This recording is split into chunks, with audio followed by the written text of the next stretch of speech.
Much of American scholarship on the colonial era has focused on the cultural and political transformation of Englishmen into Americans in 13 of Britain's American colonies. This is one way to solve the problem of the American Revolution, which is, why on earth would these people rebel? In the field of military history, this investigation has produced histories depicting colonists as Indianized, sharpshooting frontiersmen fighting as irregulars, okay, avoiding large-scale combat and focusing on small hit-and-run engagements. Those of you who have read or seen The Last of the Mohicans may remember that battle scene in which the English were betrayed by their Indian guide and led into an ambush. Okay, so they tried to get into a tight formation at the beginning of the battle to offer massed fire by ranks, etc., as we know, but the Indians were just too quick.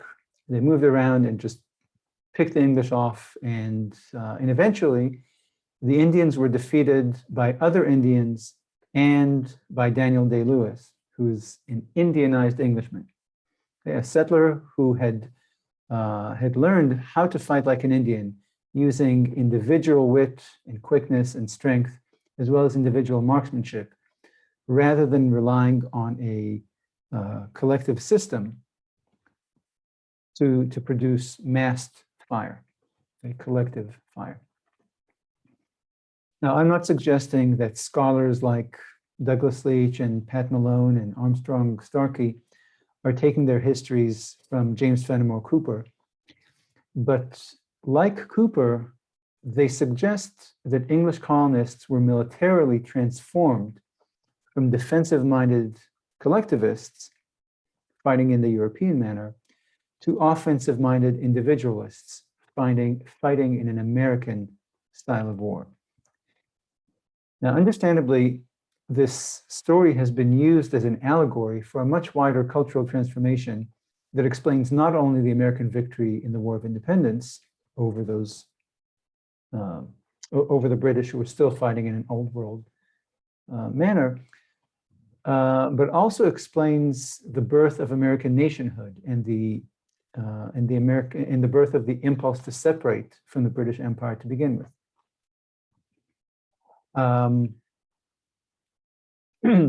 So these historians, they focus on different aspects in their research projects, different aspects of this irregular way of war. Some focus on tactical transformation, others center on logistics and on the fighting ethos. But they all share this this narrative that holds that exceptional frontier conditions in North America, or exceptional conditions in North America, the terrain, the vastness of the field of the theater of operations, the enemy's irregular tactics, etc., combined to transform English colonists into exceptional Englishmen. And that contributed to them becoming alienated from the mother country. So that their uniquely American martial culture was a slice of their uniquely American culture overall, religious, political, etc. Now, the burden of proof that's attached to this type of Turnerian argument is considerable. One has to demonstrate that the frontier experience can be legitimately presented as the American experience, despite the fact that only a fraction of Americans experience the frontier life firsthand. A second issue is the well-documented and rich tradition of irregular warfare in Europe, which challenges the notion that it was American conditions and Indian tactics that forced Euro-Americans to develop or adopt light warfare or irregular warfare. But I want to focus on the first issue more than the second. on whether the East Coast or Eastern institutions were shaped more by forces of Americanization coming from the West, coming from the frontier, or more shaped by forces of Anglicization coming from the East, coming from across the Atlantic. Now, those of you who are familiar with my work already know that that I belong to the second camp, arguing for Anglicization. Now, Benjamin Church and Robert Rogers occupy an exalted position in the historiography of the American way of war. They represent bookends for the transformation of for the alleged transformation that Englishmen underwent in America during the span of the colonial era. So what Benjamin Church invented by borrowing from Indians in the 1670s, the King Philip's War, Robert Rogers perfected in the 1750s in the French and Indian War. In fact, when I started research on my book, my intention was to find the instructional mechanism by which the knowledge acquired by Church disseminated among colonial officers, eventually shaping the practices of Robert Rogers. So basically, I wanted to outline, to trace the chain of instruction that connected Rogers at the end of this process to Church at the beginning. So basically, the instructional tree that leads from Church to Rogers and to the American way of war, to American military establishments adopting this new way of war. Once I started studying the performance of colonial forces, however, it became clear that English soldiery did not improve over time with exposure to Indian tactics. In fact, a comparison between the first generation of military commanders, who were European veterans, and the supposedly Americanized commanders of the later colonial wars reflects poorly on the latter. The colonists' military ordeals during the late 17th and early 18th centuries did not lead to a reevaluation and transformation of their military or tactical doctrine. Rather than revitalizing the settlers' military establishments, these episodes highlighted the ongoing degeneration of colonial armed forces. And it was in fact this poor performance of colonial forces in King Philip's War and King William's War that led 18th century colonial governments to address the shortcomings of their own military forces through a greater reliance on British forces and British imperial administrators. So English military achievements in America during the 18th century reflected the increasing degree of British participation in planning, in military planning, administration, and command. In fact, the British Army's tactical victories during the French and Indian War and during the American Revolution indicate that the British Army was more successful than colonial forces in countering the challenges of wilderness warfare. So what I found was that militarily, the colonists remained committed to the accepted principles of European warfare: massed deployment of troops, massed fire, and defensive tactics. Their military manuals, their training, and their actions on the field indicate that the settlers did not adopt a new and more offensive philosophy of war. However, over time, lack of funds and lack of training prevented colonial forces from executing this conventional, conservative European military doctrine effectively in battle situations. Now, so dealing with the legend of Benjamin Church became a central task for me, since so much of the literature focused on him as the starting point of this major transformation in military culture, in military identity. Now, I'm not going to get into the issue of evaluating how successful or unsuccessful Benjamin Church was. I do that in the book in case if anyone is interested in that issue, you can look it up there. But it is widely acknowledged that Church had an undistinguished career until the end of the war, when he and others started accumulating tactical victories over Indian forces. Because at that point, the remaining mutinous tribes were already starving, weakened, and politically isolated, on the run from the English and from other Indian forces. And that's when Benjamin Church won his fame. What is important about Church is that even though he certainly saw himself as an innovator and a teacher, his superiors and his colleagues did not heed his exhortations and advice.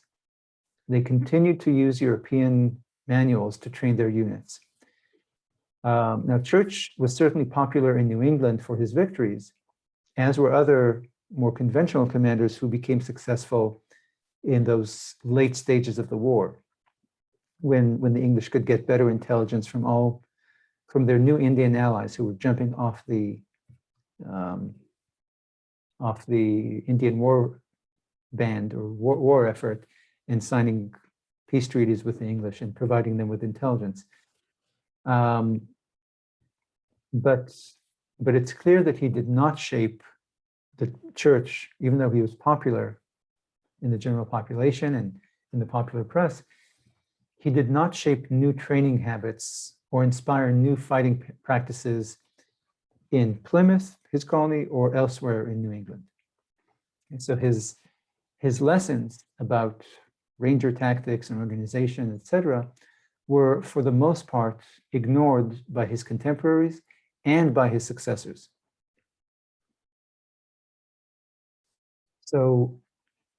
So the question is, how then did Church gain this reputation as the father of American tactics? And several respected academics have credited him with creating a new and uniquely American form of English warfare. If you look up ranger tactics on Google, you will inevitably run into Church. And the US Army Rangers website starts its unit history with Church's exploits in King Philip's War. Okay, so he's seen as the unit's spiritual father. So what's interesting about this wide-ranging credit is that Church seems to have won it posthumously. Benjamin Church's memoirs were published 40 years after King Philip's War. Yeah, the war ended in 1676. His memoirs were published in 1716. So nobody was reading and learning from Church for at least 40 years, unless it was by word of mouth. These memoirs were written in part or in full by his son, by Benjamin Church's son, Thomas. And this book offers a narrative that understandably highlights Church's successes and places him at the center of the story of King Philip's War. The second edition of Church's memoirs was published in 1772, almost 100 years after the war. A third edition appeared in 1825, 1 year before the publication of James Fenimore Cooper's Last of the Mohicans. And then, the year after Last of the Mohicans, which is a huge hit, a fourth edition of Church's memoirs appeared in 1827, and then a fifth in 1829, a sixth in 1834, a seventh in 1842, and an eighth in 2 volumes in 1865 and 67. A ninth edition appeared in 1975 in anticipation of the Revolutionary Bicentennial, and a digital edition in 1999. So at least in terms of popular consumption and public interest in Church's exploits, his story and legacy were products of the early national period, okay, of the 19th century, much more than of the colonial era. When you look at accounts written by others about Church in this war, you'll find the same pattern. In New England's Crisis, which is a collection of poetic accounts of the war published in 1676, as the war ended, published by Benjamin Thompson, there's no mention of Benjamin Church. Okay, and this is a contemporary account of the war, as soon as the war ended. Increase Mather's brief history of the war with the Indians in New England, which was also published in 1676, immediately after the war, mentions Church only twice, plus once more in the postscript. He's first mentioned in a July 1676 entry, again, the closing stages of the war, stating that he recruited Indians to hunt other Indians. And his second mention comes in the August 1677 entry, long after the conclusion of the war. And there's nothing about Church as a central figure in the war or as the conqueror of Philip. Now, in contrast to these real-time accounts, virtually all modern narratives of the war place Church at the center of the war. So Church as a commander and as an originator of a new and uniquely way of war, seems to have he gained this stature as an important commander in the war and as the originator of a uniquely American way of war.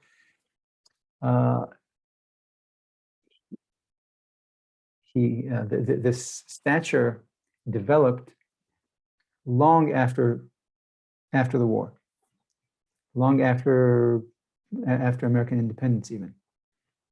Okay, so his stature as a commander and as an Indian fighter tells us more about American attitudes in the 19th and 20th centuries, about American nationalism and American exceptionalism, and about how different the US and Americans were from Europe and Europeans. It tells us much more about that in the 19th and 20th centuries than it tells us about Church's career or about American military culture in his own time. It's these same features of American culture in the 19th century, again, nationalism, exceptionalism, etc., that were responsible for the immense popularity of James Fenimore Cooper's novels, as well as the popularity of Parkman's kind of Anglo-Saxon American nationalist histories, and for that matter, Frederick Jackson Turner's approach to American history. Okay, they're all products of the same era and the nationalist ethos and romantic literary culture of the 19th century. When you look at Robert Rogers of Rogers Rangers, you'll see a similar pattern. Publications by him or about him appeared in, this is a long list, but appeared in 1765, again, soon after the end of the French and Indian War, okay? 1765, 1769, 1770, 1831, 1860, 1884, 1885, 1906, 1914, 1917, 1933, 46, 53, 56, 57, 59, 61, 69, 77, 83, 85, 1987, 88, 94, 95, 97, 98, 99, 2000, 2001, 2002, 2004, 2005, and so on and so on. And so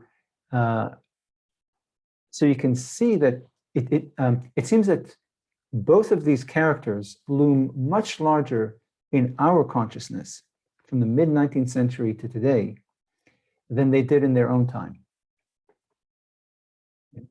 Howard Peckham himself, the historian who celebrated Rogers' Rangers and claimed that the British would have crushed the American rebellion had they followed Rogers' advice on irregular warfare, even he says that Rogers was forgotten in the annals of the British Army and in the annals of American history until Francis Parkman rescued him from obscurity in 1884 in his very famous and very successful popular history called of the Imperial Wars called Mount Commonwealth, which portrayed Rogers as the embodiment of the military transformation of Englishmen into Americans.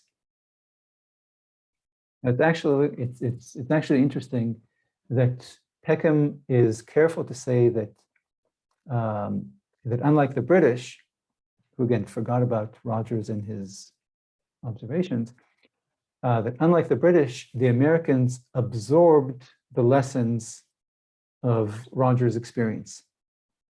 And therefore, they were able to perplex and eventually defeat the British.